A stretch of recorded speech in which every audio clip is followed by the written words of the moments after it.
बिस्मिल्लाहिर्रहमानिर्रहीम। अस्सलाम वालेकुम। इंग्लिश वोकेबलरी के हवाले से ये हमारा लेक्चर है। लेकिन आगे बढ़ने से पहले I want to inform you कि 22 मई को हम शुरू कर रहे हैं अपना न्यू सेशन, जिसमें हमने 3 कैटेगरीज रखी हैं आपके लिए। एक हमारे पास है फुल कोर्स, जहाँ पर वर्ल्ड मैप भी है और करंट अफेयर्स है, पाकिस्तान अफेयर्स है। We are descriptive particularly for the aspirants of CSS and PMS। तो ये फुल हमारा जो है कोर्स है 3 महीने का, ठीक है। दूसरा हमारे पास जो कोर्स है वो है अबाउट जीके एमसीक्यूज। जो भी वन पेपर एमसीक्यूज टेस्टें हैं, एमओडी हो गया या जो है सीएसएस का एमपीटी हो गया या कोई भी इस तरह का वन पेपर का टेस्ट, ये उसके लिए है और ये है फॉर 2 मंथ्स। और तीसरा हमारे पास जो कोर्स है वो है वर्ल्ड मैप, वो है 1 महीने के लिए। ये तीनों हम शुरू कर रहे हैं 22 मई 2023 को। जी, आज का जो हमारा पहला वर्ड है इट इज डीप्लेट। डीप्लेट याद कीजिएगा, मैंने पहले भी कहा था एक लेक्चर के अंदर कि जब आप वोकेबलरी को एनहांस करना चाहते हैं, इंक्रीज करना चाहते हैं, तो you must learn the family of words. Family of words means के एक ऐसा वर्ड है जो नाउन है, उसका वर्ब, उसका एडजेक्टिव, ये सारे आपको लाजमी बनाने चाहिए। एटलीस्ट ये 3 तो लाजमी आप लिखें अपने साथ वहाँ पर। ये है डीप्लेट। डिक्रीज, डी ई, अच्छा स्पेल भी याद करते चले लाजमी आप, DEPLETE, डीप्लेट मीन्स डिक्रीज या break. Corruption has depleted his respect. यहाँ इसको मैंने ठीक से नहीं लिखा, शायद मैंने एल स्पेल का डिफरेंस है यहाँ पर। Depleted, corruption has depleted his respect. इसका जो इज्जत है, जो रिस्पेक्ट है, इसको जो है डिक्रीज किया, बहुत नुकसान पहुंचाया है, ठीक है, किसने? करप्शन ने। Ozone layer, depletion. अब ऊपर मैंने लिखा डीप्लेट्स, वो क्या है? वो है वर्ब और यहाँ पर ये है नाउन। मैंने कहा इस तरह, अब इनको हम कहते हैं family of words. Ozone layer आप तो जानते हैं, जो दूसरा लेयर है, second layer of atmosphere, that is known as a stratosphere. तो वहाँ लोकेटेड है ozone layer which protects us from ultraviolet radiations. Ozone layer depletion is caused by CFC, chlorofluorocarbons, ठीक है।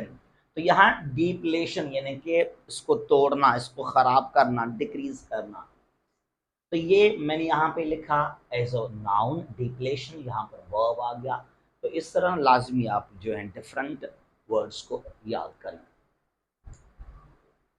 Second word is obliterate, OBLITERATE, obliterate। Zulfikar Bhutto ने इस word को use किया था, जो आपका फेमस स्पीच है यूनाइटेड नेशन सिक्योरिटी काउंसिल में। आपने कहा था कि so what if we are obliterated, क्या हुआ अगर हमें तबाह किया गया? We will make a better Pakistan, will make a new Pakistan. obliterate means destroy करना, तबाह करना।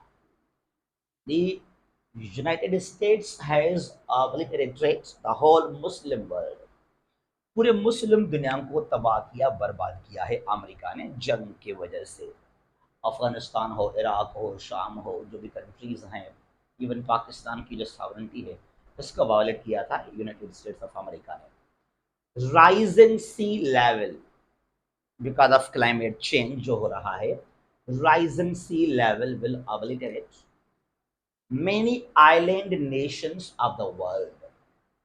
जो राइजिंग सी लेवल है because of melting of glaciers, तो सी लेवल काफी राइज हो रहा है, कह रहा है कि it will obliterate many island nations of the world। जो कोस्टली एरियाज में जो जजीरे हैं, आइलैंड्स या आर्किपेलागो कंट्रीज हैं, तो उनको बहुत खतरा है because of the rising of sea level. तो चाहे जंग के हवाले से, चाहे कोई और क्लाइमेट हो, कोई डेंजर चीज़ हो, तो उसके लिए आप यूज़ कर सकते हैं obliterate वर्ड को, डिस्ट्रॉय, तबाह करना। नंबर 3 पर हमारे पास है oust, OUST, oust, bring down from power, किसी का जो पावर है, ताकत है, गवर्नमेंट है, उसको खत्म करना। डिसोल्व भी आप समहाउ इसको कर सकते हैं। Zulfikar Ali Bhutto was ousted by general Zia, general Zia ने जो है भुट्टो को खत्म किया, गिराया, या जो गवर्नमेंट था भुट्टो का उसको जो है वो खत्म किया गया। अब यहां पर लिखा मैंने ओस्ट, यानी कि ये वर्ब है, गवर्नमेंट से हटाना, ठीक है। अब यहां लिखा मैंने इसका ये नाउन है ऑयस्टर, OUSTER, ऑयस्टर, अब ये इसका नाउन हो गया। हमने क्या कहा फर्स्ट सेंटेंस में, Zulfikar Ali Bhutto was ousted by general Zia, ठीक है। नंबर 2 कर रहा है द ऑस्टर, यानी कि निकल जाना या गवर्नमेंट से हटना, ठीक है।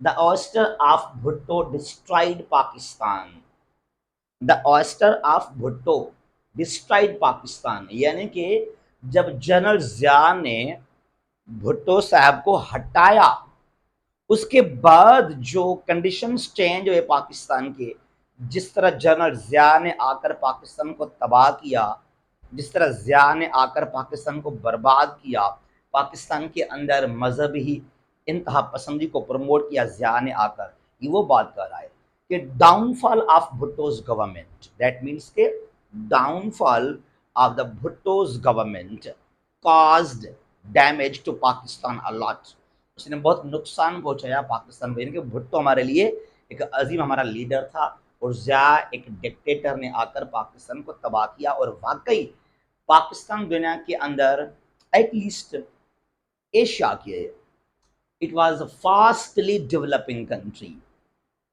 टिल 70s, और 80s का जो दौर है वो पाकिस्तान के लिए एक तबाही बर्बादी का असर बना, और उस तबाही बर्बादी की वजह से आज तक जो पाकिस्तान दुनिया के अंदर नेगेटिवली मशहूर है, फेमस हो चुका है, नोटोरियस बन चुका है, that is because of Zia and his policies.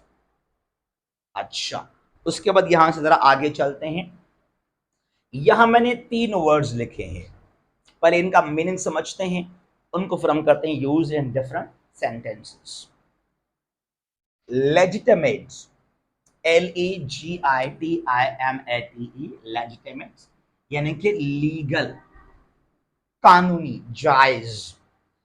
Legitimise, ये वर्ब हो चुका है, LEGITIMIZE,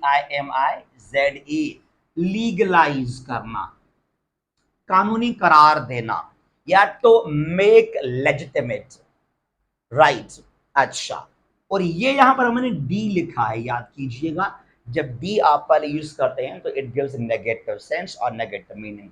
डी लेजिटिमाइज, इनके गैर कानूनी, इलीगल करार देना, ठीक है।